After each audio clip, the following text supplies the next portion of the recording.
هاي، ازيكم؟ عاملين ايه؟ يا رب كلكم تكونوا بخير. وحشتوني جدا جدا جدا. النهارده جايلكم فيديو جديد، عايزاكم حالا تنزلوا تحطوا لي لايك للفيديو ده. لو انتوا اول مره بتشوفوني ولسه مش مشتركين معايا في القناه، يا ريت تنوروني بالاشتراك من كلمه اشتراك باللون الاحمر، وتفعلوا زر الجرس عشان كل ما انزل فيديو تتفرجوا عليه وتشوفوني على طول. زي ما شفتوا في العنوان كده، ان انا خلاص رجعت ان انا هكمل تعليمي تمام كده. اول حاجه كده انا خدت الخطوه دي بناء على تفكير كتير. طبعا انا ناس منكم كتير متابعاني على الانستجرام، وناس كتير منكم تعرفني كويس جدا. فزي ما انتوا عارفين كده، والناس اللي ما تعرفش، انا في كليه تجاره، جامعه مفتوحه. انا معايا اصلا اكتر من مؤهل، بس يعني انا بحب ان انا اعرف حاجات اكتر، وبحب ان انا اتعلم اكتر. يعني انا معايا بدل الثانويه معايا ثانويتين، معايا ثانويه عامه ومعايا ثانويه صناعي، قسم الكترونيات بتقدير عالي جدا.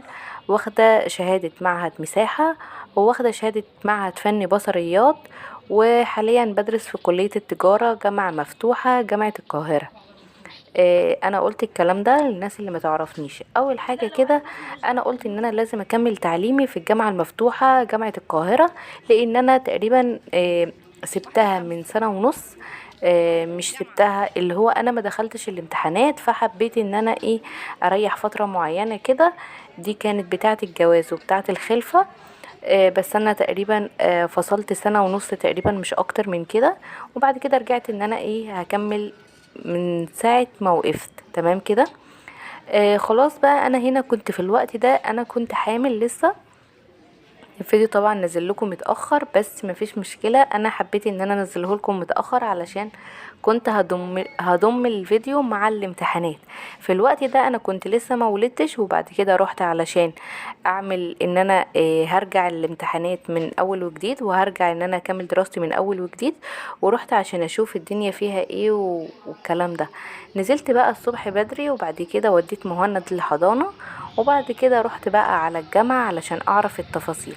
رحت بقى على الجامعة زي ما انتوا شايفين كده، انا نزلت كده. وبعد كده اول حاجة مشيت ووصلت المترو، كان المترو قريب جدا من بيتي. وبعدين قطعت تذكرة ونزلت ركبت المترو. وبعد كده هنزل وهدخل الجامعة.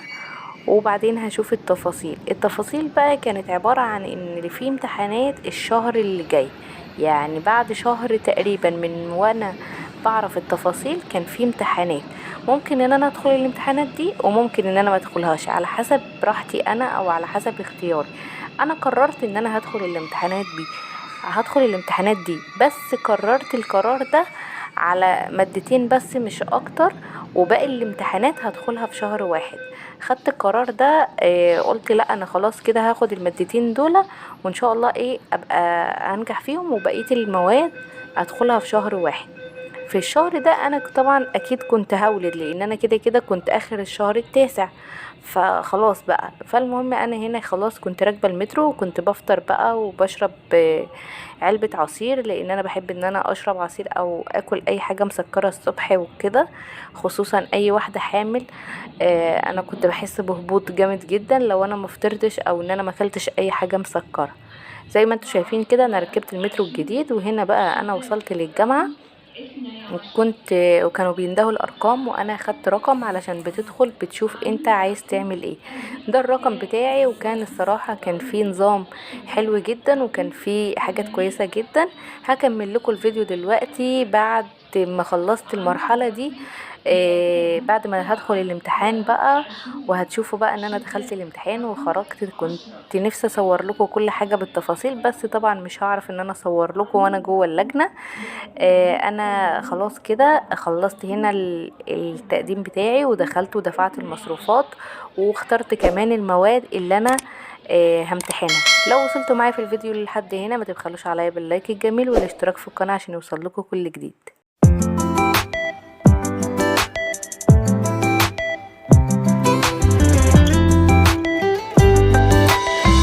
بصوا بقى، انا دلوقتي فين؟ انا دلوقتي في الجامعة.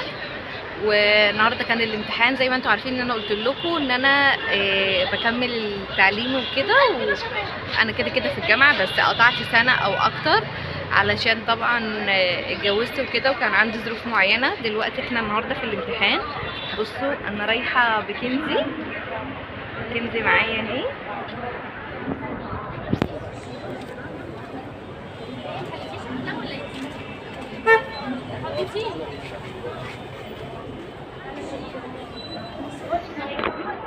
وانا هنا كده خلاص دخلت الامتحان، وبعد كده دلوقتي انا خارجه من الامتحان. النهارده كان عندي ماده اقتصاد. الامتحان كان كويس الحمد لله. ادعوا لي بقى ربنا يوفقني وانجح، علشان انا ايه تعبت يعني. دلوقتي انا هعمل ايه؟ هروح البنك علشان عندي مشوار ضروري ان انا لازم اخلصه، وبعد لما هروح البنك هروح مشوار تاني، بس هقابل محمود الاول، وبعد ما اقابل محمود هشوف انا هعمل ايه علشان عندي مشوار ضروري لازم اخلصه، وبعد كده هنروح يعني. هنكمل بقى الفيديو في البيت ونشوف هنعمل ايه.